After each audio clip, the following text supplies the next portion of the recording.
Fala pessoal, e aí, tudo bem? Vamos para mais um vídeo,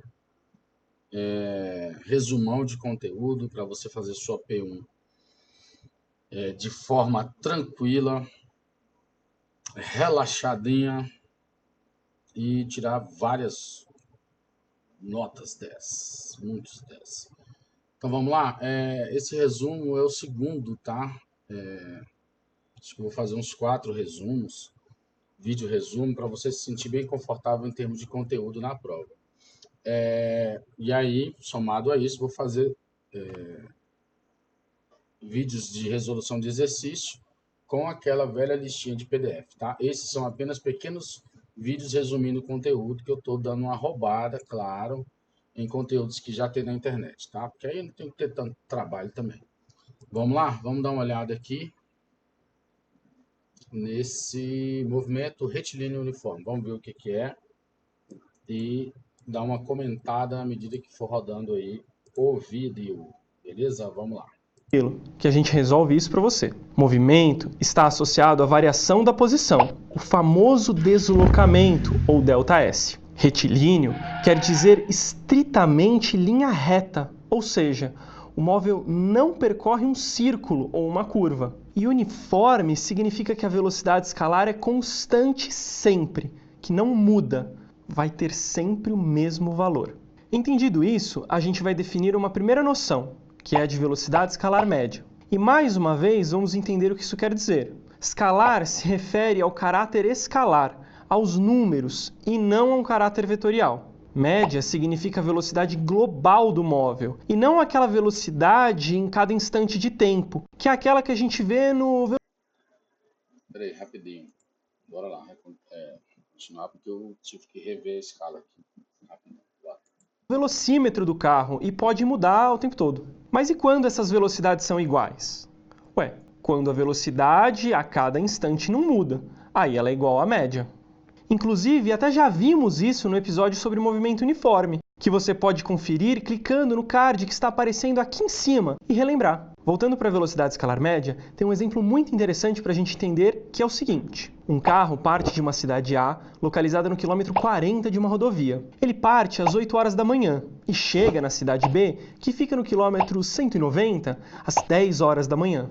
E aí, a gente vai poder supor que esse carro está se movimentando com a mesma velocidade sempre, ok?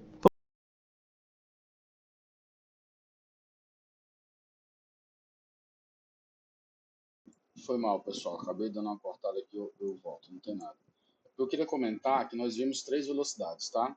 Velocidade escalar média, que é essa que está sendo apresentada aí. Essa que está sendo apresentada, tá? Nós vimos velocidade escalar média. Nós vimos velocidade escalar instantânea. E aí, como exemplo associado à velocidade escalar instantânea, eu falei dos medidores de velocidade, né? Radar de velocidade. E vimos a velocidade escalar vetorial, onde você tem apenas o número, você tem apenas o tempo e você não está dizendo que ele está indo de um lado para o outro, não está dizendo nada, é cálculo puro. Isso a gente chama de escalar vetorial. As 3 grandezas são vetoriais, tudo é vetorial, mas essa que não tem nenhum dado, apenas número, ela é chamada de vetorial, tá? Então nós temos velocidade escalar média, que é essa que está sendo apresentada aí, isso aí. Nós temos velocidade escalar instantânea e nós temos velocidade escalar vetorial. Beleza? Sabendo disso, vamos voltar para o nosso vídeo. Velocidade sempre, ok? Vamos pegar esse nosso exemplo para calcular a velocidade média? No caso, vai ser igual à velocidade do corpo em cada instante. Ela vai ser ΔS sobre ΔT, no qual ΔS é a posição final menos a posição inicial, e por isso fica 190 menos 40. E o ΔT é o T final, ou seja, a hora que o móvel chegou ao seu destino, menos o T inicial, que é a hora que o móvel saiu do primeiro ponto. Logo temos 10 menos 8. E aí, se a gente fizer a conta, isso dá 75 km por hora. Uma coisa importante, que as questões nos vestibulares adoram, é pedir para você calcular a velocidade em metros por segundo. Mas quando você vê, no final achou em quilômetros por hora. Sem desespero. Nesse momento, entra em ação uma conversão básica. Basta você dividir o resultado que está em km por hora por 3,6. E aí você vai achar o valor em metros por segundo. E se você multiplicar o valor que está em metros por segundo por 3,6, você vai achar o valor em quilômetros por hora. Agora que está anotadinho aqui no mapa, você não vai esquecer nunca mais, tá? Promete? Essas ideias todas de velocidade, de movimento retiliniforme, foram muito usadas por ninguém menos que o Sr. Isaac Newton, no seu livro Princípios Matemáticos da Filosofia Natural, lá em 1987. Foi nesse livro que ele escreveu várias leis, dentre elas, uma das mais importantes é a primeira lei de Newton.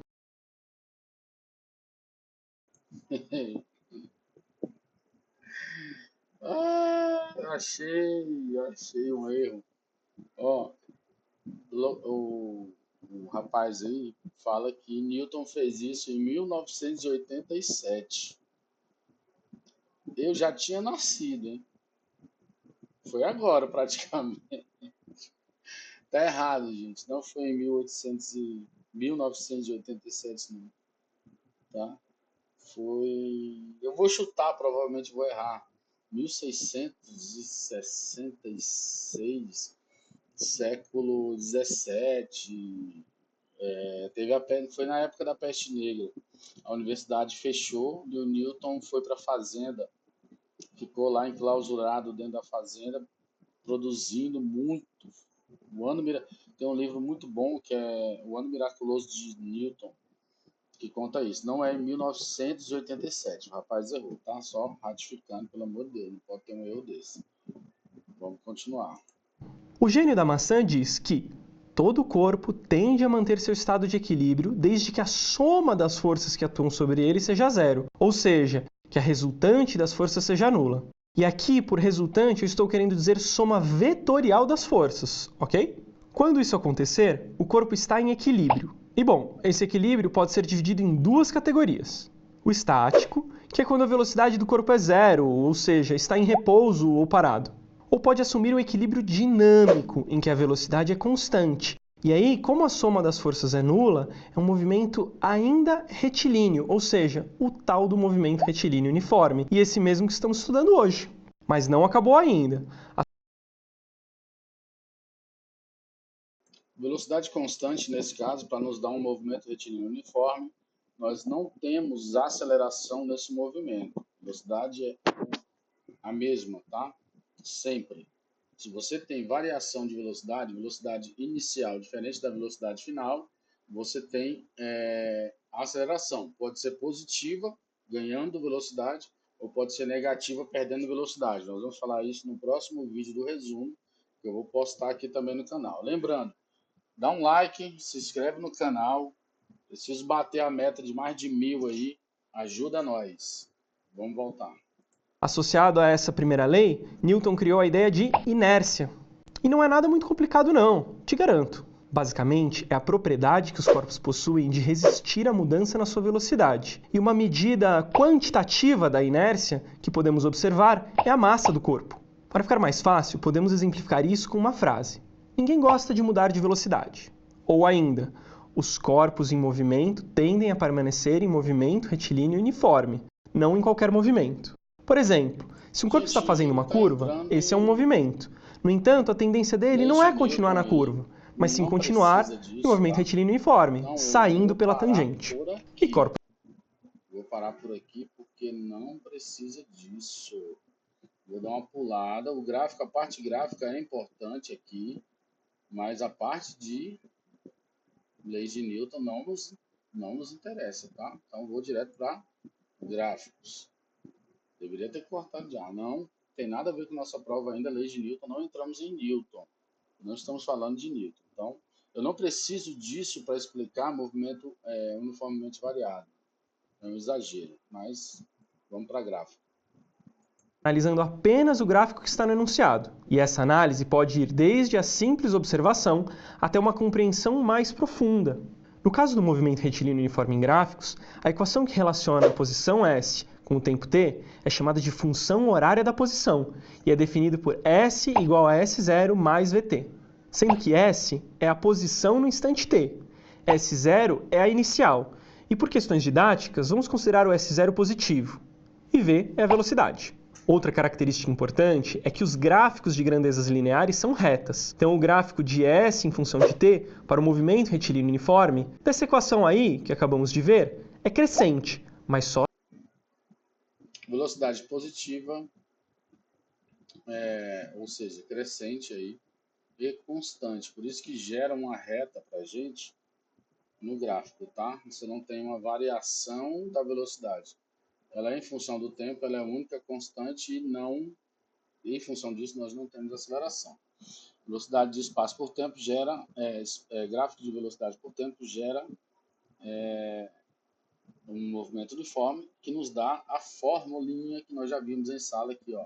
Espaço final é igual a espaço inicial mais V, velocidade vezes tempo. Lembra? Eu sempre digo para vocês, isso, tudo que eu estou mostrando, que a gente está vendo, é resumo.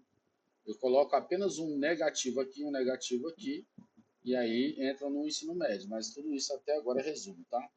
Só se a velocidade for positiva. Isso significa dizer também que o móvel está se afastando da origem. Agora, se a velocidade for negativa, dará origem a um gráfico de S por t decrescente. Ou seja, o móvel estará se aproximando da origem. A brincadeira toda fica ainda mais interessante se eu calcular a tangente do ângulo de inclinação que se forma no gráfico entre dois pontos da reta. E ao calcular essa tangente em ST, a gente encontra a velocidade do corpo.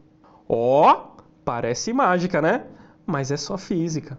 Vimos os gráficos de posição e tempo, mas o gráfico da velocidade também é importante. Como estamos falando em movimento uniforme, a representação gráfica sempre vai ser uma linha paralela ao eixo das abscissas, que é o eixo do tempo nesse caso. Se a linha reta for positiva, ou seja, estiver acima do eixo do tempo, quer dizer que o corpo está se afastando da origem, e se estiver abaixo do eixo, está se aproximando.